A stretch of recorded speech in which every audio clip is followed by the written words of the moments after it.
So, where are my glasses? Many of you know I am severely nearsighted and I've been wearing glasses since I was 6. But have you ever had a situation where you tried something before, it didn't exactly work out, but you wanted to try it again? That's what I did today. I decided that I needed something to kind of keep my mind occupied. Today is my father's birthday, and yes, I'm sitting outside in my garden.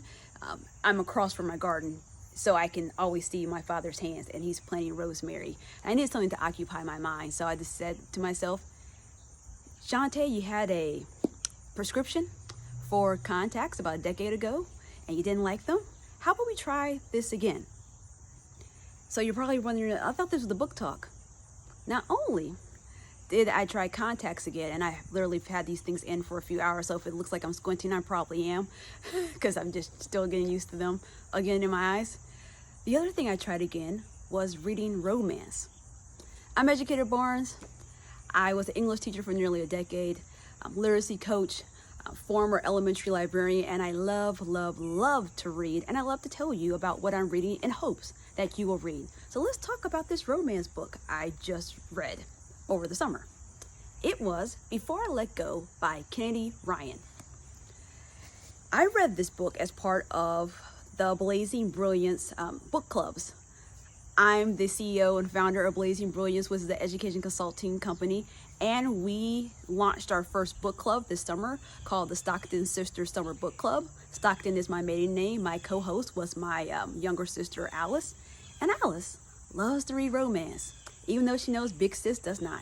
It's just not my vibe. It just seems like, will they, won't they? A lot of times the writing just seems like I'm reading a porno, and that's not what I enjoy reading at all.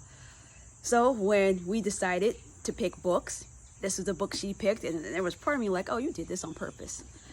Because she's also the middle sister, and sometimes you just feel like the middle kid's always doing the most. But I'm gonna say this. I see why she was a winner of the Reader Award. And not only was she the winner of the Reader Award, which is an award for people who write romance, she was the first Black female winner of this award. So shout out to sis for that. But this book was so very well written, like the craft of writing. Like, it felt like this woman lived, breathed writing. Just how she explained things, the vocabulary.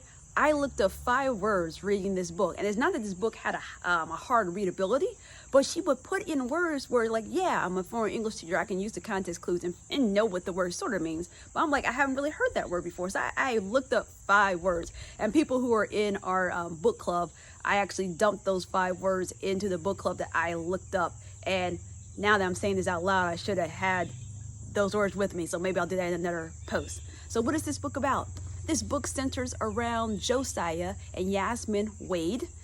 Even though Yasmin's last name is Wade, she is divorced from Josiah.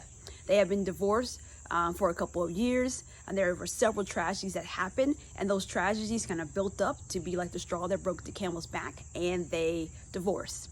They co-own a restaurant called Grits, and they have 2 children, Deja and Kasim.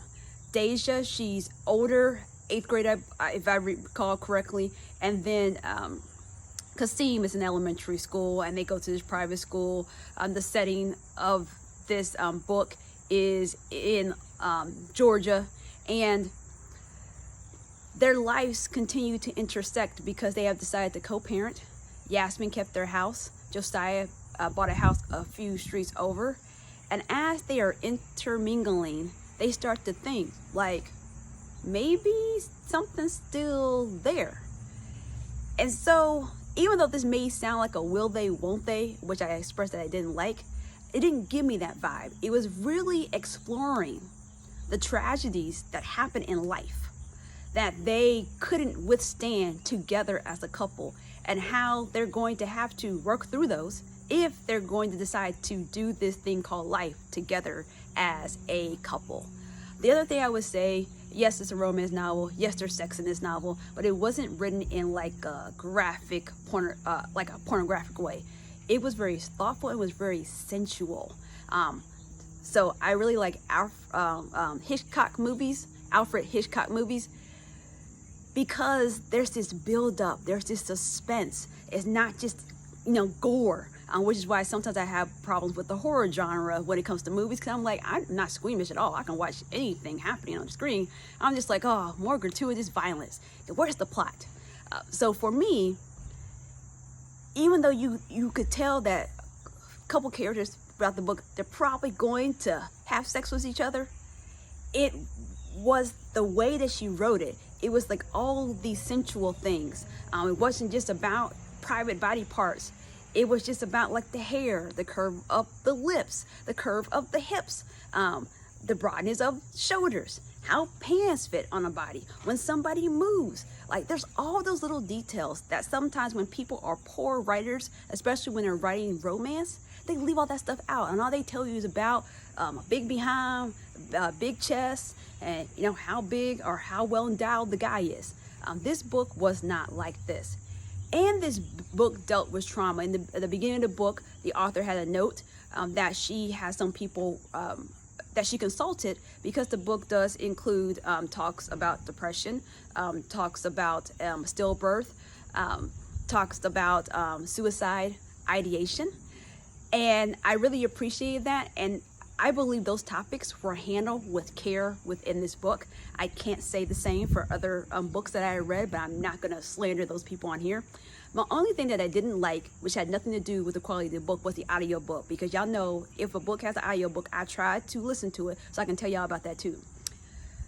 How Josiah was described in this book, he was just described like this well put together, fit, sensual, thoughtful man. But the guy reading his voice on the book, I was like, hell no. You sounded like you up here in a cubicle in the back and living in your mama's basement. Like, it just wasn't giving me sensual chocolate vibes. I wanted that deep voice. I don't know if it had to be as deep as Barry White deep, but it needed something, and it wasn't giving that. And I was just so disappointed. So this book has been optioned to potentially become a movie. I don't know how that's going, because I did try to research this before I did this video, and it wasn't really any new information. And as most of us know, there's been a writer's strike. And if you're watching this video later, this is 2023 when this video is being made. So if this turns into a movie, I just need them to cast Josiah correctly, and guy needs to look good and he needs to sound good, because that voice was not giving me satisfaction when I was listening to it. The other thing you should know, that this book has dual narrators. So some of the chapters are told from Yasmin's point of view and some are told from Josiah's point of view. I don't always like dual narrators, because sometimes they just repeat what happened in the last chapter, but from the other person's point of view. How Kennedy Ryan writes her book, the dual narrators moves the plot along, so you're not getting Josiah repeating everything that just happened. Occasionally they'll give some their thoughts on events that they both were at, but the plot is still moving along. So how about we try some new things? If you're a person like me where romance is not your genre, if I was going to tell you to read a book, it would be this one. Now, this did not sway me to love romance, but what it did sway me to do is love Kennedy Ryan. Would I read another one of her books? Hell yeah, because she writes really well, and I thoroughly enjoyed her writing style and how she built these characters. Even the secondary characters were well-rounded. So read Before I Let Go by Kennedy Ryan and let me know what you think, and stay tuned for my next book talk.